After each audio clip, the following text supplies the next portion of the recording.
Assalamu alaikum dear learners, viewers and subscribers. Hope that you all are fine. Today this class is especially for class 8 Beauty in Poetry last part.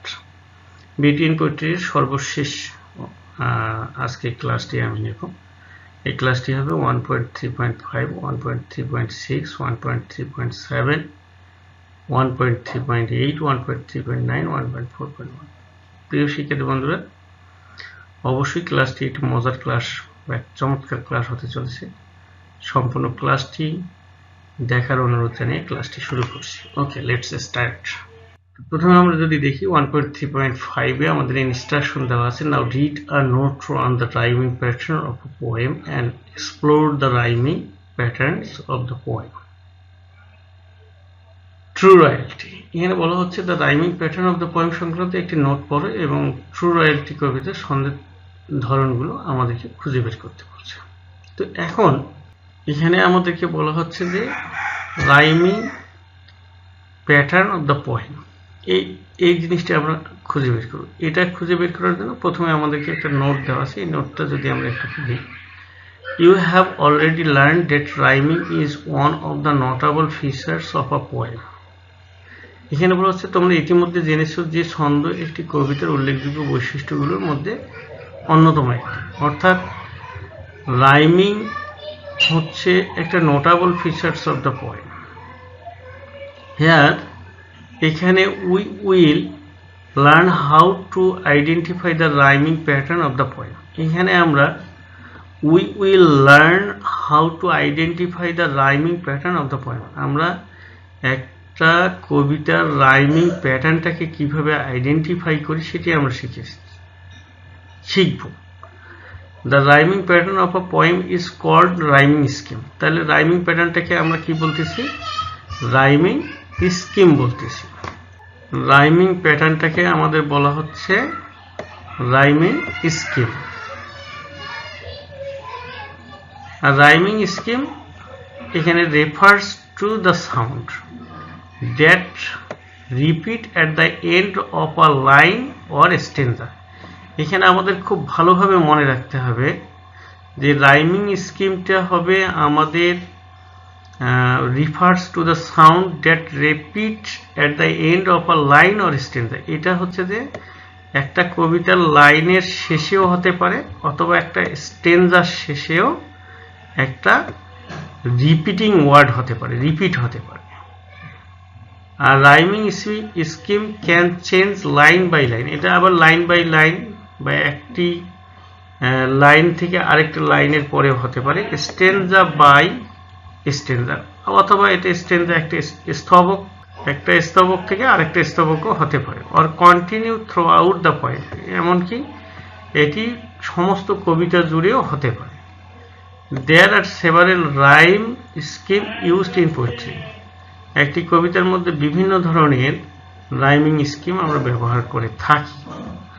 Some of the most popular rhyme, কিছু জনপ্রিয় ছড়া scheme আমরা এখন জানব। প্রিয় শিক্ষার্থী বন্ধুরা, আশা করি এই জায়গাটাতে তোমরা অবশ্যই বুঝতে পেরেছ।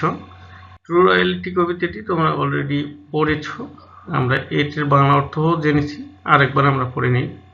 True royalty by Rudyard Kipling. এখানে একটু খেয়াল করবে, there was never a queen like Bilkis from here to the white world's end, but Bilkis talk to a butterfly as you talk to a friend.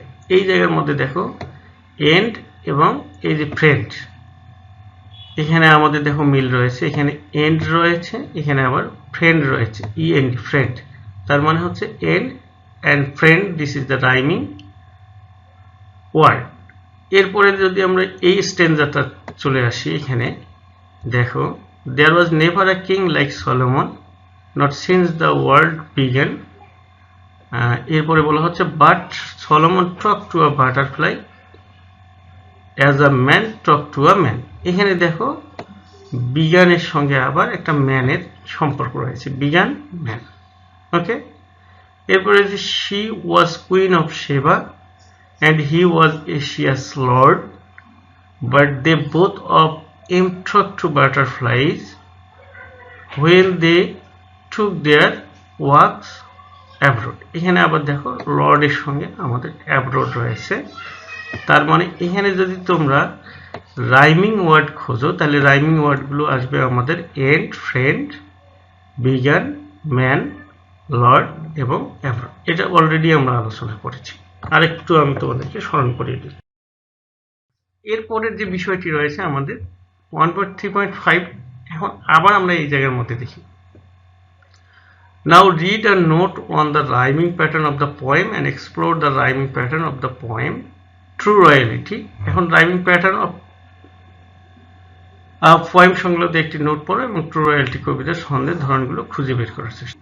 তার মানে হচ্ছে যে আমরা 1.3.5 এর যে নোটটা আমরা পড়লাম, এখানে আমাদের যে এখন আমরা বের করব যেটা rhyming pattern of the poem, সেটি আমরা যদি দেখি, এখানে alternative rhyming pattern here the first and third lines rhyme at the end। এখানে বলা হচ্ছিল যে ফার্স্ট অ্যান্ড থার্ড লাইন্স, যেটা আমরা বলেছিলাম ফার্স্ট অ্যান্ড থার্ড লাইন্স কিন্তু আমাদের রুডিয়ার্ড কিপলিং এর যেটা ছিল আমাদের এন্ড, ফ্রেন্ড, লর্ড, অ্যাব্রোড, এই ধরনের যে আমরা রাইমিং ওয়ার্ডগুলো খুঁজে বের করেছিলাম, এখানে আমরা দেখো third lines rhyme of at the end and the second and fourth lines rhyming at the end following the pattern AB or AB for each stanza। for example, বিকল্প ছন্দের ধরন এখানে প্রথম এবং তৃতীয় লাইনের শেষ ছড়া এবং দ্বিতীয় এবং চতুর্থ লাইনের ছড়াটি প্যাটার্ন অনুসরণ করে। প্রতিটি স্তবকের জন্য এবি এবং এবি উদাহরণ স্বরূপ আমরা ব্যবহার করে থাকি। এখানে দেখো bring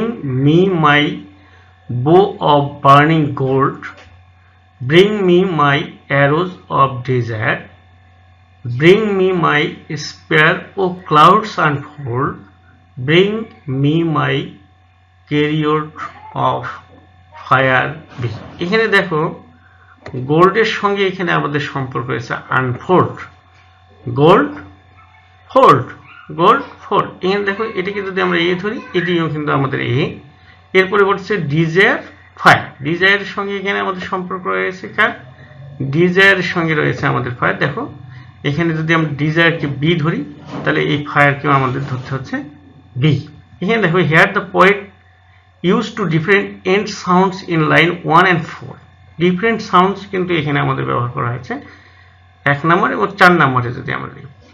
the first and third line rhymes with gold and unfold. এখানে দেখো ফার্স্ট এবং থার্ড লাইন এখানে গোল্ডের সঙ্গে আনফোল্ডের একটা সম্পর্ক রয়েছে এবং ডিজায়ারের সঙ্গে আমাদের এখানে ফায়ারের সম্পর্ক রয়েছে। Gold and unfold with the second and fourth lines rhyming with the word desire and fire. Okay, এখানে কবি 1 থেকে 4 লাইনের দুটি ভিন্ন শেষ ধ্বনি ব্যবহার করেছেন। প্রথম এবং তৃতীয় লাইনের ছড়া শোনা এবং উন্মোচন করা, শোনা এবং উন্মোচন করা গোল্ড, আর এখানে হচ্ছে আনফোল্ড। তার মানে এখানে আমরা এই লাইনগুলো আসলে বুঝতে পেরেছি।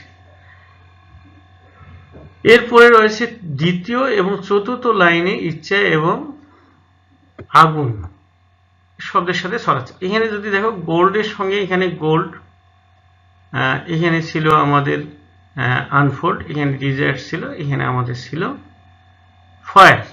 এখানে কবি বলছে 1 নম্বর থেকে 4 নম্বর লাইন গোল্ড ছিল, এখানে স্বর্ণ, এখানে সোনা বা যেটাকে আমরা বলি স্বর্ণ, আর ফায়ার এখানে ছিল আমাদের আগুন, এখানে ডিজায়ার ছিল ইচ্ছা, আর আনফোল্ড ছিল আমাদের উন্মোচন করা। ওকে, এখন এরপরে আমরা যে বিষয়টি জানবো সেটিকে বলা হচ্ছে ব্যালাড। ব্যালাডটা কি? It contains 3 stanzas with the rhyme pattern of A B, A B B, C B C, এরকম হতে পারে, followed by B C B C.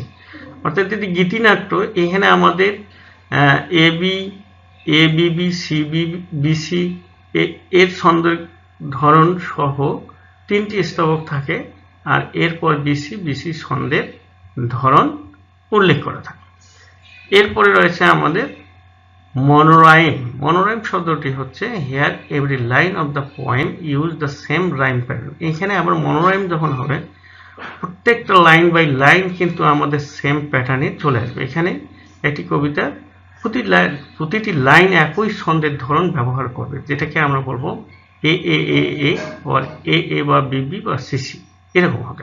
আশা করি তোমরা এই জায়গাটাতেও বুঝতে পেরেছো যে আমাদের আসলে রাইমিং প্যাটার্নটা কিরকম হবে, ব্যালাড কি এবং মনোরাইম কি। প্রিয় শিক্ষার্থী বন্ধুরা, এই জায়গার মধ্যে আমরা আরেকটু বলা হচ্ছে to explore the rhyming pattern of the poem. First read the poem carefully, then check and write the ending sound of each verse or line in the blank space. At the end of every line, later check your answers in pairs or groups. কবিতার ছন্দের ধরনগুলো খুঁজে বের করতে প্রথমে কবিতাটি মনোযোগ দিয়ে পড়ো, তারপর প্রতিটি লাইনের শেষে খালি জায়গায় প্রতিটি পদ বা লাইনের শেষ সাউন্ডগুলো লেখো, পরে জোড়ায় বা দলে তোমার উত্তরগুলো মিলিয়ে নাও। এখানে কিন্তু একজন টিচার তোমাকে এই কাজটি করতে পারবে। তাহলে এখানে আমাদের বলা হচ্ছে যে প্রথমটা আমাদের করে দেওয়া আছে, stage 1 is done for it. প্রথমে আমাদের এটি করে দেওয়া আছে, দেখো there was never a queen like Bilkis, the ending sound of this verse is S. তাহলে এটাকে যদি আমরা ধরি এ, এখানে বলা হচ্ছে from here to the wide world's end. And এখানে আমাদের ছিল এন্ড, এটাকে ধরলাম আমরা বি। এরপরে but Bilkis talk to the butterfly, এখানে আমাদের কিন্তু দেখো এখানে এস ছিল, এখানে ডি ছিল, এখানে আমাদের মিলতেছে না, এটাকে আমরা ধরে নিলাম সি, বাটারফ্লাইজ। এরপরে দেখো ফ্রেন্ড ছিল, ফ্রেন্ডটাকে আমরা ডি যদি ধরি, so the ending sound of the strangers one look like, তখন কেমন হবে? এখানে প্রথমে আমাদের এস, তারপরে রয়েছে আমাদের ডি, তারপরে রয়েছে ওয়াই, তারপরে রয়েছে আমাদের ডি। এখন দেখো আমাদের এখানে মিলতেছে কার সঙ্গে? এস এর সঙ্গে এটাকে এস ডি ওয়াই এবং ডি, ডি মিলতেছে, ডির সঙ্গে ডি মিলতেছে, বাট এস এর সঙ্গে কিন্তু আমাদের ওয়াই মিলতেছে না। তাহলে এখানে কিরকম হবে? Now notice at the beginning of the verse the name of the rhyming pattern is written as. এভাবে আমরা লিখতে পারি। কিরকম করে লিখতে পারি?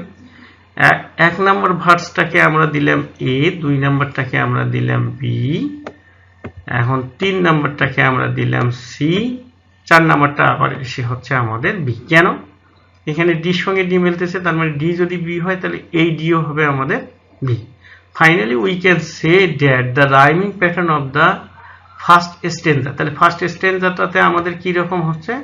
এরকম দাঁড়াচ্ছে আমাদের A B C B, A B C B. কারণ হচ্ছে যে এটাকে আমরা এ ধরেছি, এটাকে বি ধরেছি, এটাকে সি ধরেছি, আবার শেষেরটা আমাদের বি রয়েছে।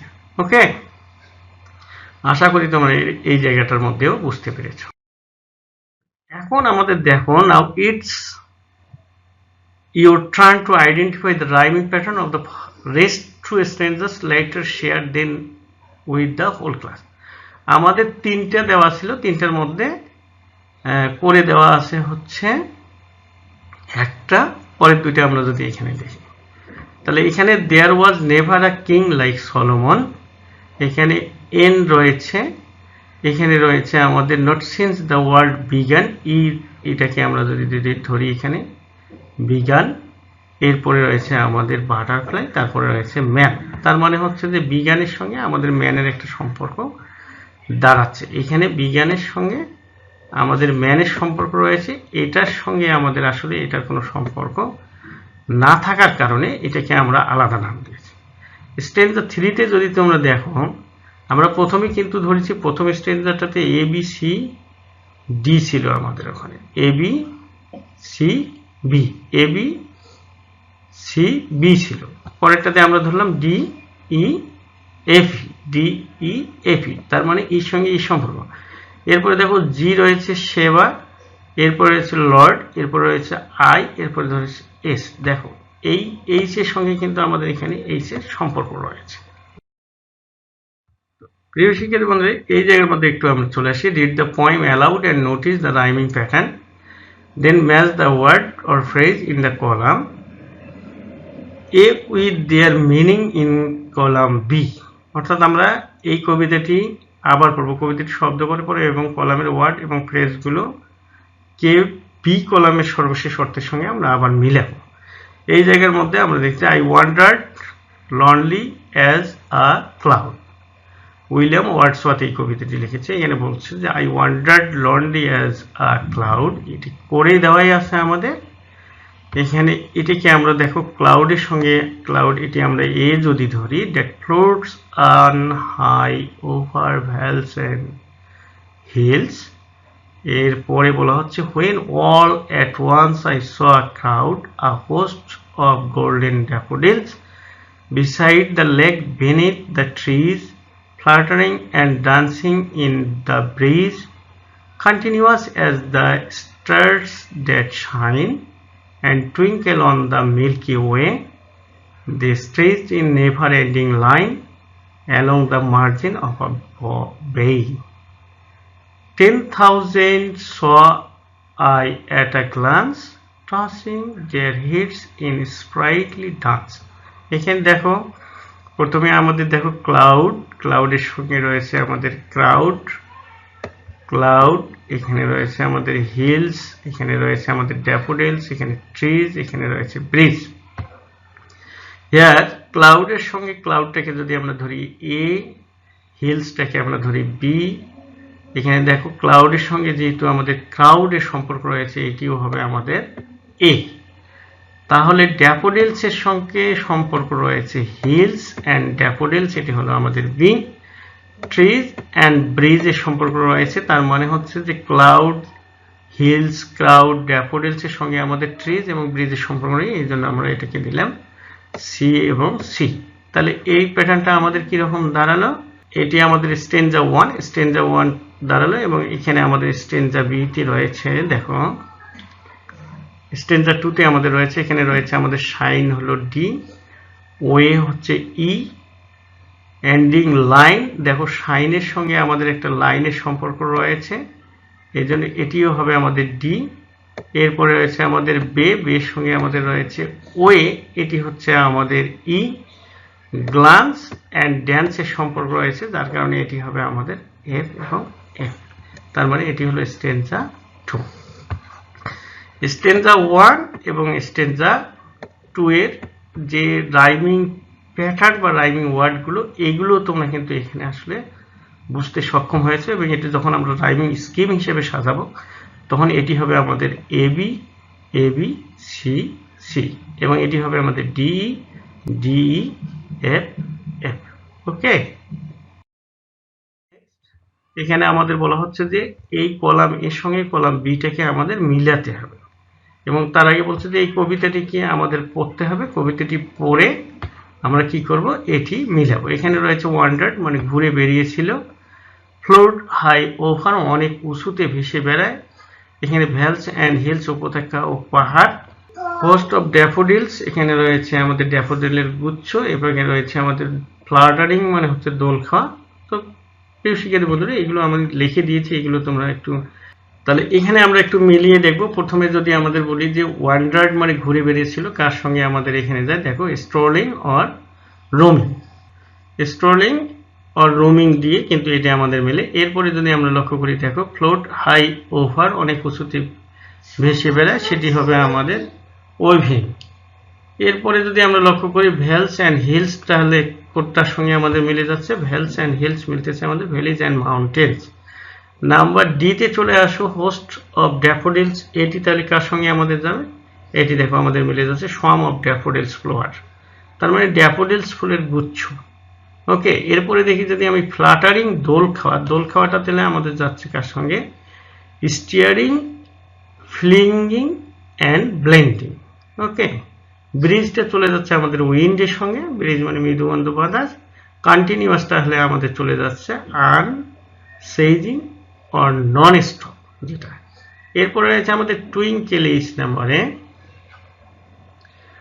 টুইঙ্কেল তাহলে আমাদের যাচ্ছে হলো কার সঙ্গে, স্পার্কলিং অর গ্লিটারিং এর সঙ্গে। এরপরে যদি আমরা দেখি মিল্কি ওয়ে, তাহলে মিল্কি ওয়েটা আমাদের কার সঙ্গে যায়, এটি যায় আমাদের a broad band of flight in the night sky. Okay, এরপরে আমাদের আসলো স্ট্রেঞ্জ মানে বিস্তৃত হয়, তাহলে এটি আমাদের যাচ্ছে এই ওভার এক্সটেন্ডেড এর সঙ্গে আমাদের চলে যাচ্ছে। এরপরে বলা হচ্ছে নেভার এন্ডিং লাইন, তাহলে নেভার এন্ডিং লাইনটা কার সঙ্গে যাচ্ছে আমাদের, এটি যাচ্ছে নিউমারিয়াস ইন নাম্বার। ওকে, এরপরে আসলো আমাদের দ্য মার্জিন অফ আ বে, উপসাগরের কিনারা, এটি যাচ্ছে আমাদের, দেখো, the ads of a bay where water and land meet. Okay, M নাম্বারে দেখো এখানে আমাদের রয়েছে at a glance. At a গ্লান্সটা তাহলে আমাদের কার সঙ্গে যায়? ইমিডিয়েটলি লুকিং, মানে খুব সহজে আমরা এক পলকে যেটাকে আমরা বলে থাকি। এরপরে রয়েছে আমাদের এন ট্রজিং। ট্রজিংটা কার সঙ্গে যাবে? ট্রজিংটা যাবে, আর আমাদের দুইটা রয়েছে, একটা দেখো এখানে হ্যাঙ্গিং এক্সট্রা অর্ডিনারিলি, এটার সঙ্গে যাবে, এবং লাস্ট ওয়ান রয়েছে আমাদের স্প্রাইটলি। স্প্রাইটলিটা আমাদের চলে যাচ্ছে হচ্ছে এনার্জেটিক আর ভিগোরাসলি। ওকে, আশা করি এটি তোমরা মিলিয়ে নিতে পারবে। দেন এখানে আমরা একটু কাজ করি। Now 1.3.7, now read the poem again and tick the best answer from the alternatives for each question. এখানে আমাদের কয়েকটি কোশ্চেন রয়েছে, এখানে কোশ্চেনগুলো আসছে আমাদের অল্টারনেটিভ অ্যান্সার, এখানে আমরা অল্টারনেটিভ অ্যান্সারগুলোতে টিক চিহ্ন দেবো। এখানে ফার্স্ট ওয়ান, এখানে আমাদের প্রথমে দেওয়া আছে I wandered lonely as a cloud. এটি আমাদের কার সঙ্গে যায়? দেখো, that floats on hide over vales and hills, this lines mean that. এই লাইনটি দ্বারা আমাদের কি বোঝানো হচ্ছে? এখানে বোঝানো হচ্ছে line a floating cloud, I roam around the high valleys and hills. এটি হচ্ছে আমাদের বি নাম্বার আনসার, রাইট হবে। এরপরে আমাদের 2 নম্বরে দেওয়া রয়েছে, দেখো, the tick the best words for the blanks among the threes. The golden daffodils have become, কার সঙ্গে যায় আমাদের? এখানে become a host, amid, the sitting of the lake under the trees. এখানে আমাদের পড়বে trees. This daffodils are continuously waving and dancing in the wind. এটি আমাদের রাইট। ওকে, 3 নম্বরে যদি আমরা বলি identify the following sentence as true or false. The first stanza refers that the golden daffodils waving in the wind seem a crowded host as if it welcomes the poets as a cloud. This is true or false? Of course, this is the true. সময় নষ্ট করতে চাই।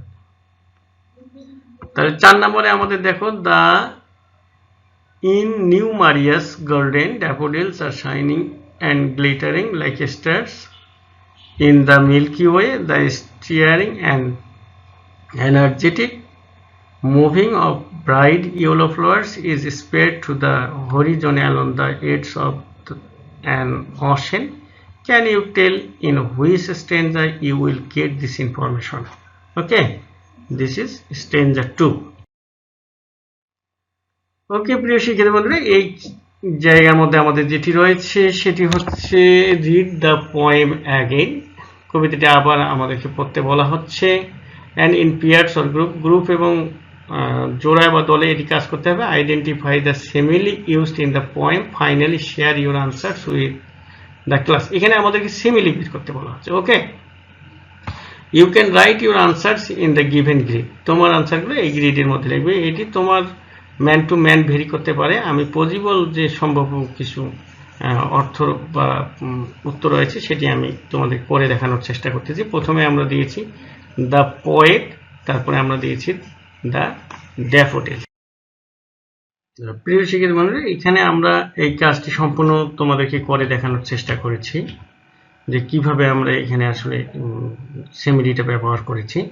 এখানে প্রথমে যদি তোমরা লক্ষ্য করো রয়েছে আমাদের দ্য পোয়েট। পোয়েটকে আমরা তুলনা করেছি ক্লাউডের সঙ্গে, কম্পেয়ার করা হয়েছে। এখানে I wandered lonely as a cloud, এখানে সিমিলিটি ইউজ হয়েছে I wandered lonely as a cloud. এখানে আমরা যদি লক্ষ্য করি মিনা স্যাং জুয়েলিস্টলি অ্যাজ আ বার্ড, পাখির মতো সেই মুক্ত এবং সুন্দর যে সেই সবসময় ঘুরে বেড়াচ্ছে। To compare two things, Meena and a bird using a form of A is like B. এখানে দেখো দ্য সিমিলি সং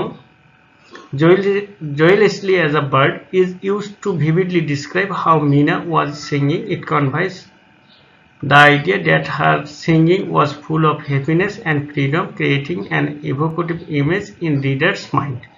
এটা একজন রিডারের মনের উপরে প্রভাব ফেলবে এরকম যে মিনা যে গান গাচ্ছে পাখি যেরকম মুক্তভাবে সে গান গায় এরকম। এরপরে আমরা ড্যাফোডিলসকে তুলনা করেছি টুইঙ্কলিং স্টার্স, অর্থাৎ এখানে কম্পেয়ার করা হয়েছে। এটি হচ্ছে continuous as the stars that shine, যে আকাশে যে সবসময় তারকাগুলো জ্বলজ্বল করে সেটির সঙ্গে আমরা এখানে সিমিলিটি ইউজ করেছি। Raju is free as a bird that flies in the sky, মানে এখানে আমার সেন্টেন্সটি এরকম হতে পারে, এটা প্যাটার্নটা হতে পারে to compare two things Raju and a bird using a form of A is like B.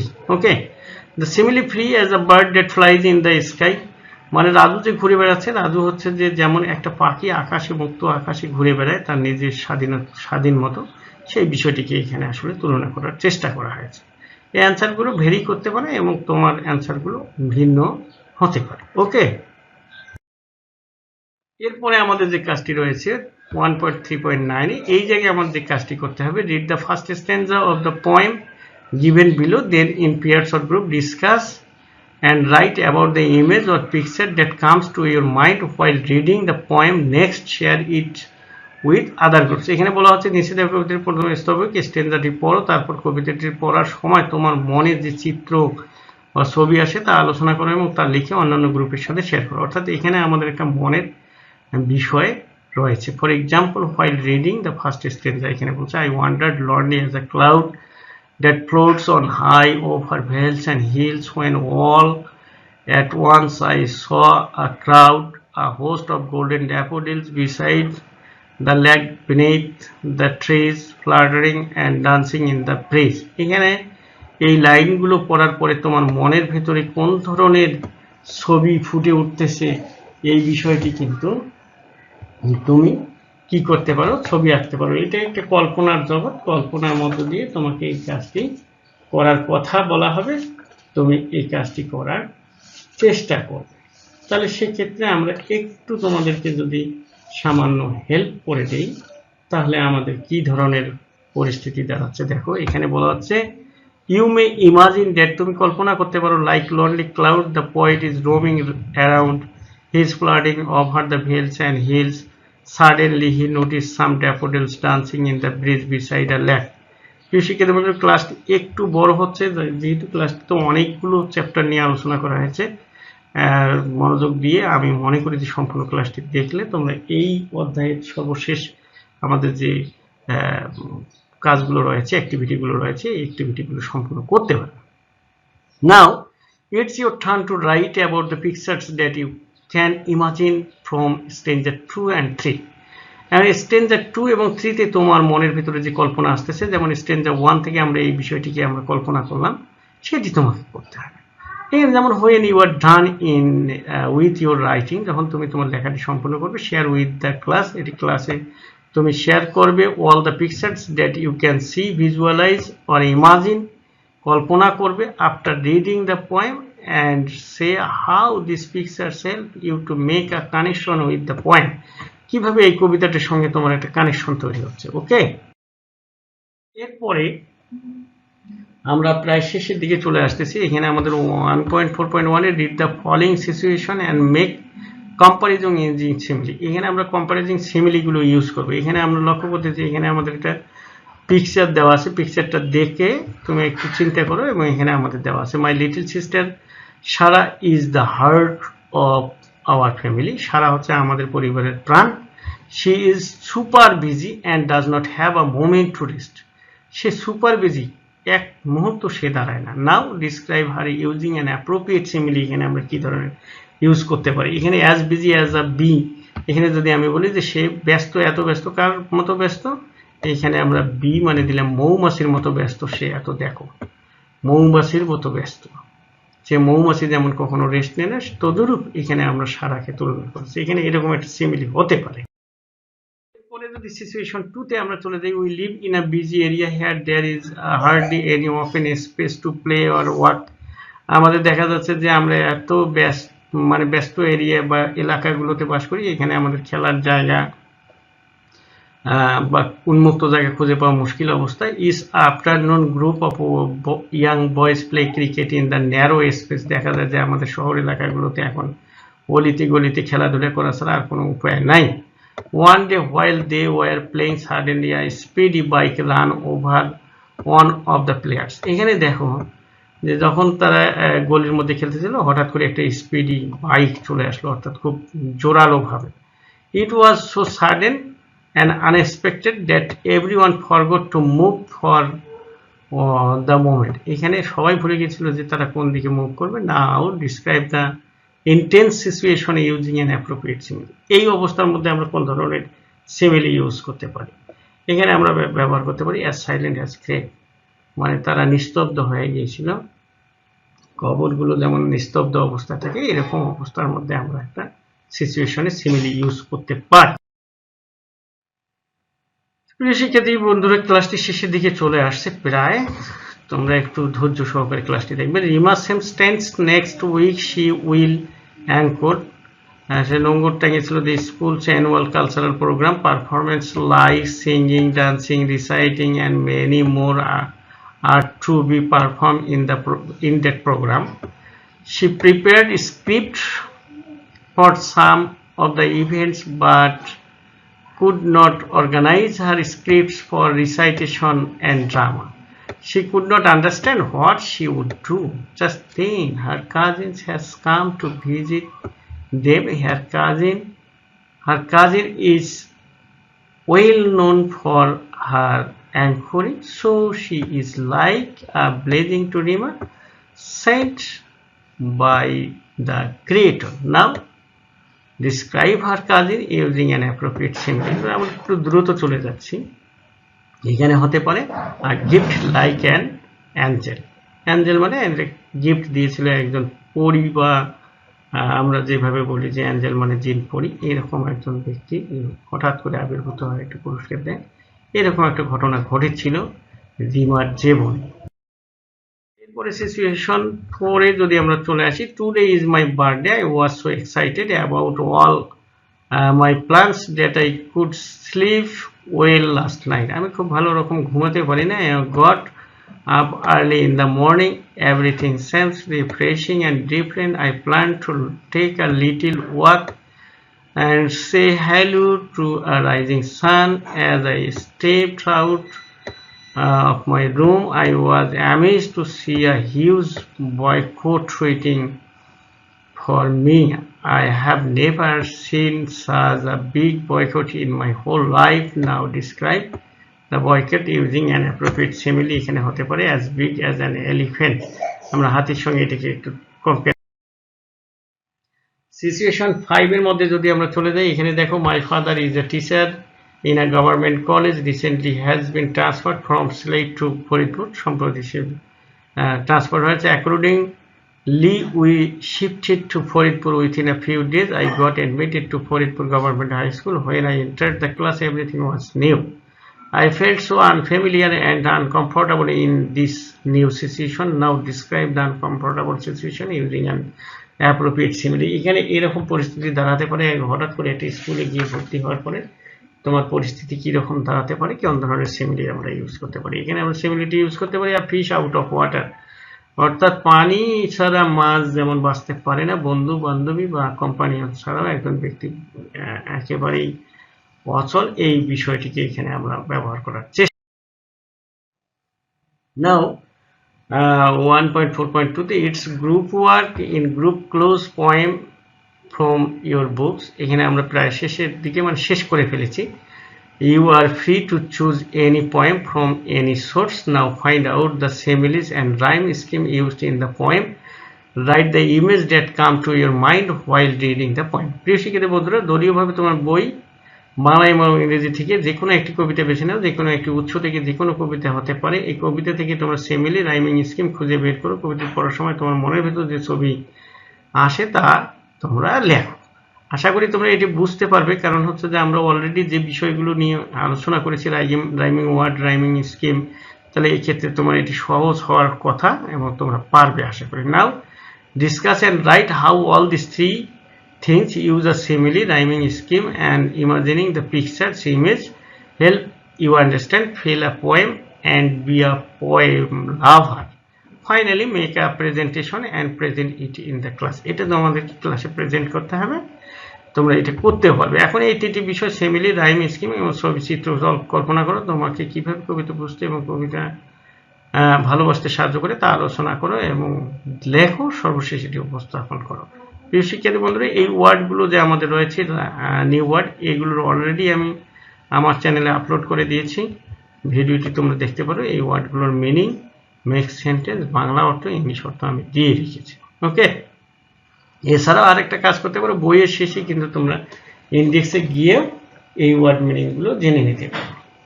আমাদের বইয়ের শেষে কিন্তু অধ্যায় ভিত্তিক ওয়ার্ড মিনিংগুলো দেওয়া আছে অ্যাপেন্ডিক্সে, কিন্তু আমার এখানে আবার ঘটনা ঘটছে যে আমাদের এই ওয়ার্ডগুলোর বাইরেও কিছু গুরুত্বপূর্ণ ওয়ার্ড নিয়ে আমি আলোচনা করেছি। লাস্ট আমরা শেষ করে ফেলাম ক্লাসটি। আশা করি ক্লাসটি তোমাদেরকে ভালো লাগলে অবশ্যই লাইক, কমেন্ট, শেয়ার করে তোমার বন্ধু বান্ধবীদের সঙ্গে শেয়ার করবে, যাতে তারা ওই ক্লাসটি উপভোগ করতে পারে। ধন্যবাদ সবাইকে। May Allah bless you all the time. সবসময় সুস্থ থাকো, ভালো থাকো, সুন্দর থাকো, এই কামনা করে আজকের মতো এখানেই আমি আমার ক্লাসটি শেষ করছি। সবাইকে ধন্যবাদ।